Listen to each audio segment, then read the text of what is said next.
You're watching this on a device made by a company. The coffee you're drinking, the car you drive, even the building you might be sitting in. There's a very real chance a small Scandinavian country of 5 million people owns a piece of it. They didn't conquer it. They didn't even plan it. They became the world's landlord by accident. This isn't a story about Vikings with axes. It's about politicians with discipline and how they turned a discovery that bankrupts most nations into the single largest pile of money on the planet. For most history, finding oil is a death sentence for a country's economy. It's called the resource curse. Look at Venezuela. It has the largest proven oil reserves in the world, yet its people are starving. The sudden flood of oil money inflates the currency, making everything else the country produces, from coffee to cars, too expensive to export.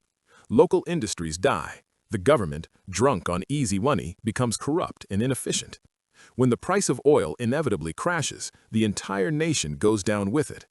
It's a story that has repeated itself across Africa, the Middle East, and Latin America. A story of treasure found and futures lost. In the late 1960s, a quiet, unassuming nation of fishermen and farmers was about to face this exact same curse, and everyone expected them to fail. It was just 2 days before Christmas, 1969. The crew of the Ocean Viking drilling rig were about to give up. For years, oil companies had been searching the treacherous Norwegian waters of the North Sea with almost nothing to show for it. The geology was all wrong. Most experts had already written the area off. But then, on their very last attempt before abandoning the site, they hit it. They hit it big. It was a discovery so massive it would be named Ekofisk, a giant among giants. Suddenly, one of Europe's poorer nations was sitting on a sea of black gold. The temptation was immediate. Spend it, build lavish cities, cut taxes to zero, give every citizen a handout. It was the playbook that had ruined so many others. But Norway did something different. They looked across the water at their neighbors and saw a warning. In the 1960s, the Netherlands discovered a massive natural gas field. They followed the typical playbook. The money poured in, their currency soared, and their manufacturing sector was decimated. By the time the gas started to run out, their traditional economy was a shadow of its former self. They called it the Dutch disease. Norway's leaders, particularly a man named Farouk al-Qasim, an Iraqi immigrant who became a key advisor, and the finance minister, Per Klepp, saw this cautionary tale unfold in real time. They understood that the oil wasn't a gift. It was a temporary resource. It belonged not just to the people who were alive then, but to all future generations of Norwegians. This wasn't their money to spend. It was their responsibility to save. So they made a pact, a national promise that would be enshrined in law and culture. The oil money would never touch the government's day-to-day budget. This was a revolutionary idea. Instead of spending the revenue, they would treat it like a principal investment. All the tax revenue, the licensing fees, every single kroner earned from the state's oil and gas operations would be funneled directly into a separate entity. It was first called the Petroleum Fund of Norway, established in 1990. For the first 6 years, not a single kroner was deposited.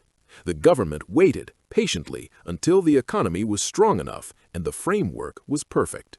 They built the vault before they put the gold inside. This fund would have one job: invest the oil money outside of Norway. By sending the money abroad, they would prevent it from overheating their own economy, completely vaccinating themselves against the Dutch disease. The plan was simple, austere, and required a level of political discipline almost unheard of in modern history. To protect this national treasure, they created a set of ironclad rules. Think of them as the 10 commandments of national wealth. First, absolute transparency. Every single investment the fund makes is public information. You can go online right now and see every stock, every bond, every building they own. This prevents corruption and political meddling.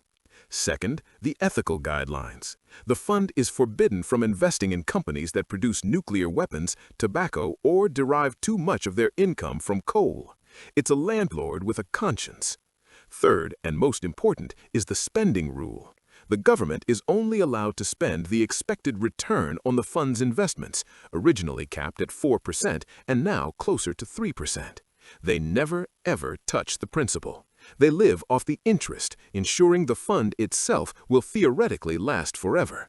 This discipline is the secret sauce. While other countries were throwing parties, Norway was patiently compounding interest.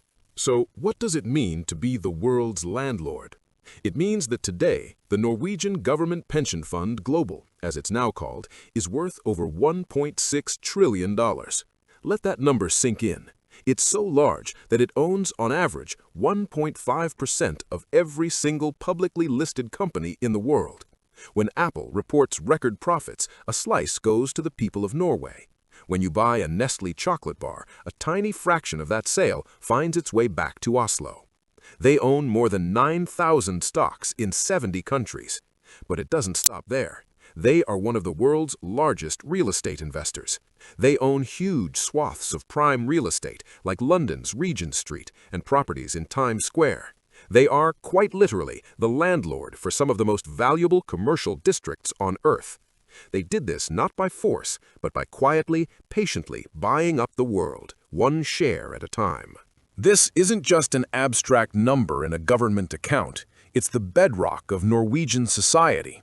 The returns from the fund are used to finance a world-class welfare state, from infrastructure to pensions. If you divide the fund's value by the population, every single Norwegian man, woman, and child is a millionaire in their own currency, with a nest egg of over 300,000 US. This national inheritance provides a level of economic security that is unmatched. It's a safety net woven from oil profits and fiscal discipline. It ensures that the wealth extracted from the ground will benefit Norwegians for centuries after the last drop of oil is pumped. They have effectively solved the problem of generational wealth on a national scale. When you own 1.5% of the world, you don't just collect rent. You have a voice. The fund is an active owner, using its immense voting power to influence corporate behavior. It pushes companies towards greater sustainability, better governance, and more responsible practices. When Norway's fund decides to divest from an entire industry, like coal, it sends shockwaves through global markets. It's a form of soft power that is quiet but incredibly potent. They can punish unethical behavior not with sanctions or armies, but by simply taking their money elsewhere. This has turned the fund from a simple savings account into one of the most powerful forces for ethical capitalism on the planet. They are not just a landlord, they are the landlord who sets the rules for the entire building. It's impossible not to look at Norway and think of the contrast. Venezuela discovered its oil wealth decades earlier. In the 1970s, it was the richest country in Latin America, but they spent it all. They tied their national budget directly to the volatile price of oil. When prices were high, the government spent lavishly. When prices crashed, the country collapsed. There was no buffer, no fortress, no long-term plan. If Venezuela had adopted Norway's model in the 1970s, creating a disciplined, transparent sovereign wealth fund, its history would be entirely different. It would likely be one of the most prosperous and stable nations on Earth today. The story of Norway isn't just about getting rich, it's a story about avoiding the catastrophic temptation to get rich quick. But is the fortress impenetrable? The fund is not immune to global events. During the 2008 financial crisis, it lost a staggering amount of money on paper. It happened again in 2020. Yet, because of its long-term perspective, it held its nerve, didn't panic sell, and recovered stronger than ever. The biggest threat isn't a market crash, but politics.